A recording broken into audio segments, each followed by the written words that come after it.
You know, please take. You know what? I always say that if you want to go to Africa, the true gateway is Kigali for one good reason.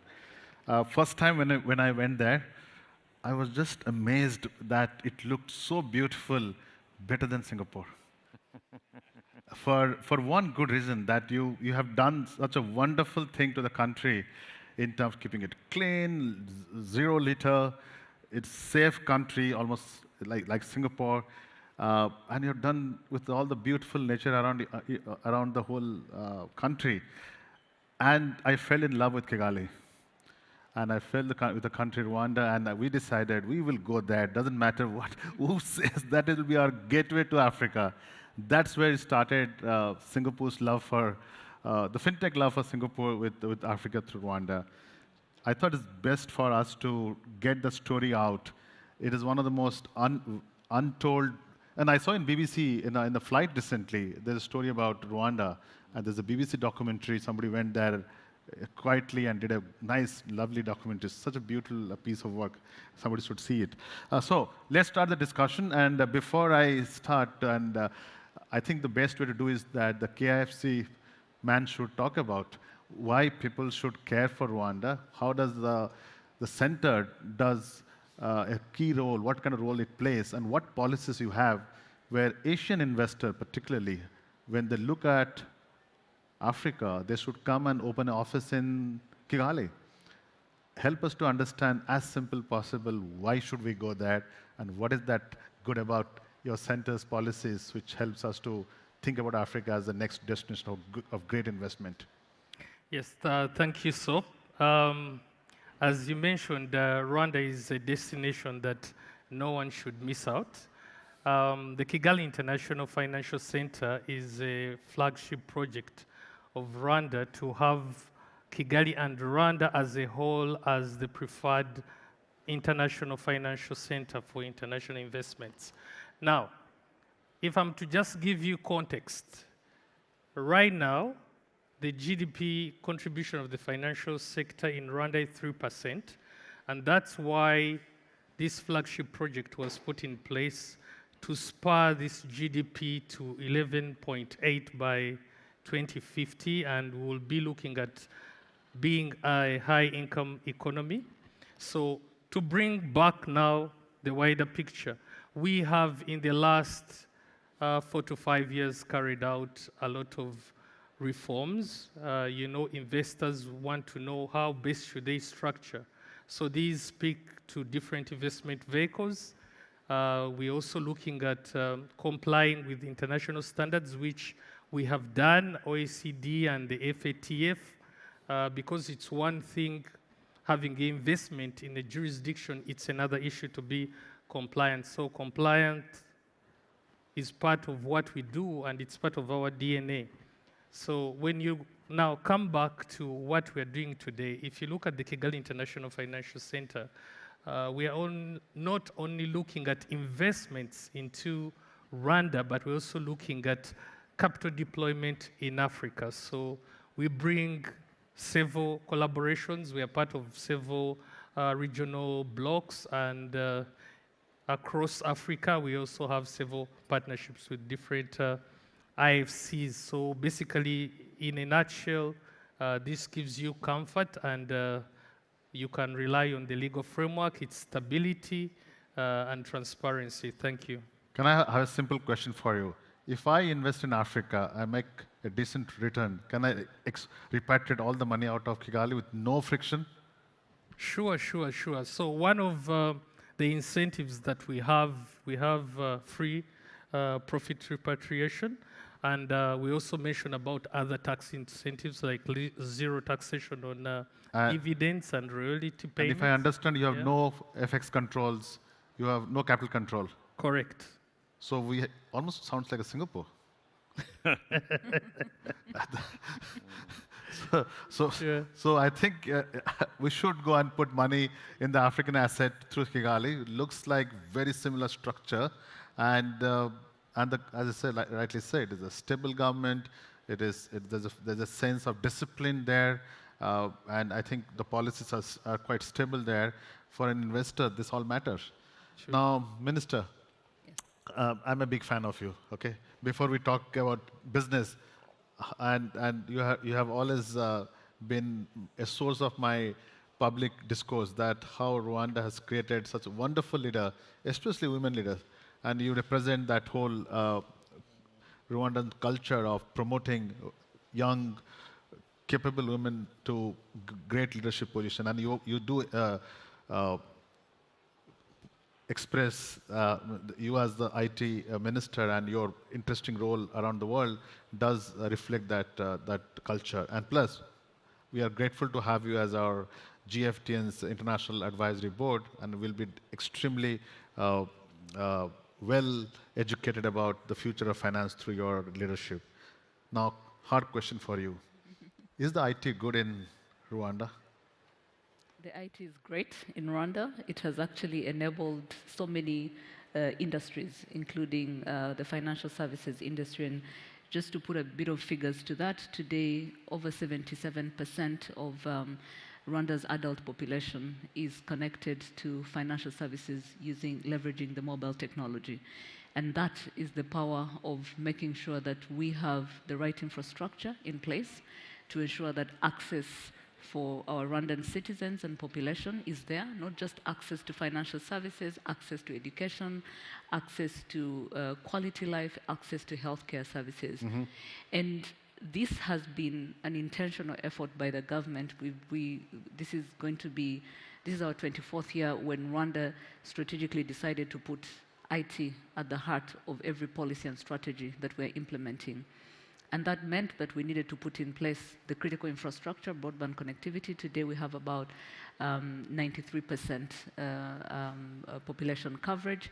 Our ambition is that at least we can push in the next 3 to 4 years to at least achieve a similar number of geographic coverage for our citizens, because we know without high-speed broadband connectivity, the accessibility component that we are driving for our population will be difficult, especially for an economy that is driven by digital services. I see. Now, pushing you further into the discussion, one of the reasons why Singapore was reasonably successful in the fintech space, especially, that we had a relentless focus on talent development. This industry needs a lot of programmers, tech talent. Of course, as an investor, we go there, we set up some shop, and we incubate some companies, export out of Asia to Africa. We need access to tech talent. Mm-hmm. How you are preparing that talent pool to be a supplier of talent to the global players who choose to work in Africa? Mm-hmm. And let me pick off on what you started off by saying, Rwanda being the gateway for Africa. We've also positioned ourselves as a proof of concept market.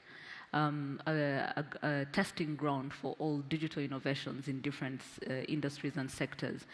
But to do that, we had to be very strategic in understanding what is it that is going to make Rwanda a proof of concept hub. Okay. And talent is one of them. So what we've done, then a number of initiatives. Today, we have the Carnegie Mellon University that has their Africa campus that is based in Kigali. They've been in Rwanda for the last 11 years. It's a university that has attracted a Pan-African pool of talent, which means when you're creating startups and businesses, you're able to find Africans from across the continent that can help in making sure that the solutions we are creating are truly global solutions, solving global challenges. But we've also made an effort, and coming back to the question you ask around, developers, we had to put in place a specialized school that we call the Rwanda Coding Academy. Okay. And we've also been deliberate to ensure that we have a 50-50 split between girls and boys, to ensure that we are bringing them from the age of 15 to 17. They go through a 3-year program. Mm-hmm. They're trained on coding, software development, embedded programming, and many of them, when they're graduating out of the school, they already have employable skills. I see. That is one of the reasons, that's one of the strategies we're putting in place to bridge the talent gap, but also to make sure companies that are coming to Rwanda and providing their Africa base in Rwanda can find a sizable pool of talent. And, as any small country, you'll always have a limit of capacity. Number of people will always be limited pool. Do you encourage people from outside come to Rwanda, make that the Rwanda as a temporary base to work? We do. And we've introduced what we call a digital nomad visa that allows for people to come into Rwanda, and be able to work. And that is where we need companies, most of the people that are here in this conference, to consider Rwanda as their place, because once you come, you have this pool of talent that you can tap into, but then it's not just Rwandans, you can find... So can Asian travel to somebody from Bangkok, Singapore, Yes, apply for a easy visa to work in Rwanda? absolutely. And why should they work? It's a great, is there a tax incentive for them? I'm just asking for, if I have to apply. You want to move? I want to see how that tax structure works for me. It does, and let me even start with, even before tax structure, let's start with the fact that, one, you get to be part of creating amazing innovations that you're testing for the first time on the continent and creating impact. And even from a purpose perspective, we give such talented people an opportunity to be part of something that is going to be truly impactful. Now, when we look on the incentive side, beyond making it easy to ensure that they have work permits and they can be able, there are also other tax incentives that we put in place to ensure that they are able, some of them through the double taxation agreements that we have with different countries, which makes it even more possible. But one thing that we also pride in ourselves as a country is the ability to create the right incentives, even if they don't exist, to ensure that we're attracting the right people and companies. Absolutely. Fantastic. I'll come, if you have time, we'll come back on more questions. But we got the capital through the way. We got the talent through, looks quite well, looks very open. I think the most difficult part in a fintech, to make some country a fintech hub, is the elephant in the room, which is central bank regulators. And always, there's a perception that they are the friction, but the reality could be quite different. Sometimes it's a communication issue. Governor, are you a governor who is going to support an open arm, all the fintech innovations in the world to come to Rwanda? Yeah, thank you, Sop. I'm a governor that supports that. It's not going to, but it's already happening. As you started saying, Rwanda is an open economy. And all our policies and laws work to achieve that openness. Because, as you said, we are a small country in the middle of Africa. So we need to open ourselves mainly to the service industry. And fintech is one of the niche areas that we've identified that will drive the growth of Rwanda. The minister said ICT from day one in our Vision 2020, we're back in 2000 when we approved this, ICT was highlighted as a pillar to the development of the country. Now coming to your question specifically, as a regulator, we've gone beyond just regulating and ensuring stability and compliance with regulations. We've set up a department within the central bank responsible for financial sector development and inclusion that now moves and goes to meet the innovators from where they work from the innovation hubs. So we have our teams engaging them to understand their challenges, but also to explain to them what they expect when they move into the actual business environment, what kind of regulation they expect to meet, what does it mean. So there's meeting the innovators in the innovation hubs, but we also work with the ICT chamber, and we organize what we call Friday Fintechs, where our teams meet the fintech industry to engage. And through these engagements, we also understand where we need to improve our regulatory framework, that might be unnecessarily cumbersome to the investors. We have the regulatory sandbox that allows new products to be tested in a live environment before they go to the market. So we and as I've been saying in different forums here, we keep on revising our regulatory framework depending on new development. This is a changing world that with innovation, with the new technologies, things are changing, and we are also very agile in terms of our regulatory framework and ready to change.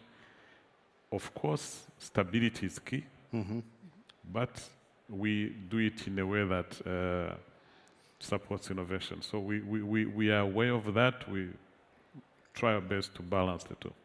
Now, it's not on the script, so I'm going to throw some grenades on the system now. Now, I'm an IT company, I'm a fintech company in Singapore. I've decided to go to Africa. I need to set up an office in Kigali. How quickly I can get the registration done? Do I have to go to Kigali to do a registration? No. To register the company, Ah, I would say between 3 to 5 hours. 5 hours. I can do it out of Singapore. Can I go remotely? In fact, Okay, beyond that, we have a one-stop center. Yes. Okay. You come, you register, you meet a regulator there, you are given whatever you have to fulfill for regulatory purposes. So anything, any permits you need, it's within In one form. In one. in one location, in one form. So you can get whatever you want in one. So one-stop center. it's hard to believe now. So are you saying sitting in Singapore, I'm a fintech company, I want to expand to Africa, I go to your online, put all my details, you get registered in 3 to 4 hours, then I fly to Kigali to meet your colleagues in that one center? Is that the process? Okay, you can fly to Kigali, you can get everything online. Online, okay. Via. Great, more, very good news. I can put all this thing. Then your colleagues will look at my licensing requirement, Exactly. and they will give me feedback if I'm missing some. Yes. Yes. How long it takes to get a license? It depends. Let's say I'm a very good one. If I'm a well-licensed, a good company, If you have everything, we should be able to do it. We've given ourselves 2 weeks. If you have everything that you. okay, let's say put a month, or let's put 3 months. Sure. That's also okay. Yes. We have a longer history, Yeah. longer time cycle somewhere. So let's say within 3 months you get a license. Now I'm there. How quickly I can get into the broadband, start hiring people, and get all the tech resources? What is the average time cycle you think? Well, so getting broadband is the easier one Okay. because you have all these ISPs that are providing services. Everyone is ready to give you the service as soon as you need it. Obviously, when it comes to talent, you have to go through your own process of recruiting and yes. interviewing and everything. But again, we also have a network of recruitment companies that can That's the question. facilitate that as well. I see. And so in many ways, there's so many things that you can still do remotely before you actually come to Rwanda. Wow, In okay. making sure that you have all the building blocks for your business to get started. And when you come, at least it makes it easy to get started. So which means I can get my company registered, I can get the regulatory license sitting in Singapore, I can get some initial work done, some company secretary, whatever it is, get the broadbands, everything, start the recruitment process, and then I arrive. There's a problem here. You have only one flight.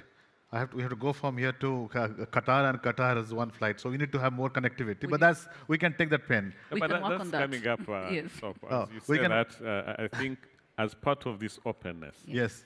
the government of Rwanda has invested in Rwanda Air. Yes. Now, this month, we are finalizing our signature with Qatar Airways. So now Qatar Airways is investing in Rwanda Air. Okay. So from now onwards, we are going to have even a big airline. I'm not surprised that maybe the next few years we can have Rwanda Air flying direct to Singapore. to We'd Singapore. love to have that. So that is one of the strategies of the openness that we have.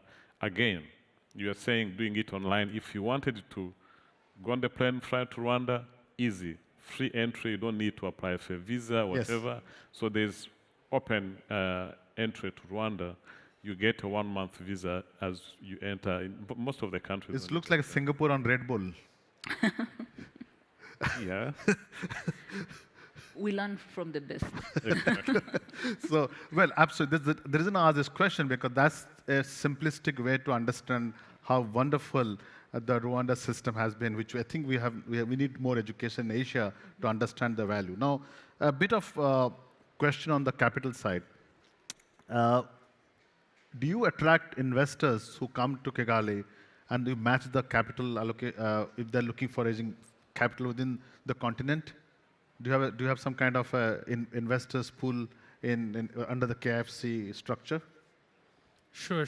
So as I had mentioned earlier, the type of investments are in two categories, I would say. One are those that are coming to deploy capital, in Rwanda, but also those who wish to raise it to also deploy as far as the continent. So there are more or less two facets to this. Do you have any good examples of last 5 years, one or two success story, where somebody has done a great job coming to Kigali, set up an office, grown out of Kigali, serving the African market? Okay, so given that we're in the fintech space, I would want sorry, to just broad. mention. Broad. No, I have also context. I just want to give the context now. For example, we have the Timbuktu Fund that is going to set up in Rwanda. This is a 1 billion fintech investment that will help startups all over Rwanda. We have the FEDA, which is part of the Afrexim Bank. Those are some of the funds that we already have. We have the Virunga Fund. So these are some of the examples that are touching on the... And this fund can be tapped by foreigners? You have to be a Rwanda resident? No. So overseas companies setting up office in Rwanda can tap into this fund? Sure. And there's no restriction? No restriction. I see. Even to pick an example of the Timbuktu Fund he mentioned, so this is supposed to be a youth startup fund. Okay. And it's not just focusing on Rwanda. So see. far, we've already, through the partnership that we have with UNDP, they've already identified at least 13 countries across the continent where they're setting up hubs, and the startups within these hubs can access this capital that is domiciled in Rwanda. I see. And so the idea is that you create a $1 billion fund that is providing startup capital for youth innovators and entrepreneurs, regardless of which geography they're in on the continent. I see. Minister, with you now, let's stay on the question. Now, it's great, Singapore on Red Bull, Rwanda, we go there, but we want to also think about Africa as a continent of future. From your vantage point, give us a blueprint of Africa for 10 years, that how it will grow from economic trajectory perspective as a next big, because in our stats, it shows Africa is going to grow for 14x. Where do you see yourself those numbers? I think the starting point is looking at the demographics. One, the continent has such a youthful population. Over 70% are in the youth bracket. And these are people that are naturally digital natives. So they're more inclined to digital type of lifestyle in every aspect of life. So that shows the potential for a higher digital adoption than we've already seen on the continent. I see. The second one is, thanks to COVID, it had its own silver linings where we saw telecom companies, governments working hand in hand to make sure that they scale access to digital infrastructure. And so that has worked in our favor to the extent that now the biggest challenge that we want to solve for is the usage gap, less the connectivity gap, because many countries are over 80% coverage. And so the usage gap gets tackled in many ways. You look at accessibility of services, you look at the cost of these services, you look at availability of smart devices, and also digital literacy. Right. And so these are like priority areas that almost every policymaker on the continent is working on to ensure that the usage gap can be solved, and we're creating digital natives where the adoption can even go higher. I see. So I think looking at just that, and now we talk about, I think these last 2 days we've been talking about SMEs and startups being the backbone of economies. Yes. Having a young workforce also meaning that these are the same people that are actually building and creating products that they are then providing on the African market. And so the potential is there, the talent, to your point, to not just be consumers of these digital products and services, but also to be creators of such. Absolutely. With the context that we have as African countries and figuring out how to reach a wider market. So you are optimistic, you have the right infrastructure, the trajectory, the direction of travel is right. Absolutely. And I'll end on one thing, which I think also brings in the regulators and also policymakers, is for the business environment to be right, there has to be a streamlining of policies and regulations, so that scale can happen for these startups and MSMEs. And you can already see that coordinated approach, whether it's through the CFTA program that is looking at Africa's one common market, but also understanding what it means to really unlock that one market for the different startups. And Governor, because one of the things we would love to have, I think we go from one continent to other continent, is passporting. And the passporting works in the way that you perceive that what we do well in Rwanda should be well for whole Africa. Is that a reality in Africa, or there's a timeline to make it happen I think we've started engaging. from a regulatory perspective? Yes, we started engaging with our colleagues. I know you've been involved in part of the discussions we're having with our colleagues in Ghana and already engaging in East Africa. The first thing is harmonizing our regulatory framework and then trusting each other, of course, as we do this, and setting minimum requirements for regulatory requirements, ML, CFT, and the like. So a financial service provider registered in Rwanda should find it easy to move to another African country. As part of this CFTA, as part of creating the one market. What does CFTN stands for? It's common. Continental Free Trade Area. Yes, Continental Free Trade Area, African Continental Free Trade Area. Okay. Yes, so that, again, we are working on a payment system that could ease cross-border payments across the continent. As we are creating one market, it should be easy to pay for goods and services or make financial transactions across the borders. So all these are discussions taking place now that will have a big impact over the next 5 years, 10 years, as you're saying. And what we are doing as Rwanda, we are naturally the center of the continent, and we want to play part in this continent. Is there a couple of countries already in Africa who takes a regulated entity of Rwanda and there's an automatic passport entry? Is there any? Not yet, not yet. We are still negotiating the framework with our colleagues in different countries. Is there any extension from a capital perspective, from an incentive perspective? Do you look at Pan-Africa partnership with other market when you think about incentives, capital allocation? Sure, because we have come to realize as a one market, when you bring together all these elements, you also even improve the intra-trade between the African market, and then you can have more meaningful development. I see. Yeah. Now we have a couple of minutes left. I think it's all deserved to pitch for our favorite program, Inclusive Fintech Forum. Minister, I give the opening to you. Pitch to the crowd why they should show up in Rwanda on February last week to come and join Inclusive Fintech Forum. There won't be a better place to find opportunities across the continent when it comes to the fintech industry. So if you miss out to coming in February, then you're going to miss out on a lifetime of opportunities as a fintech startup. So visit Rwanda, invest in Rwanda, innovate in Rwanda. Fantastic. Governor.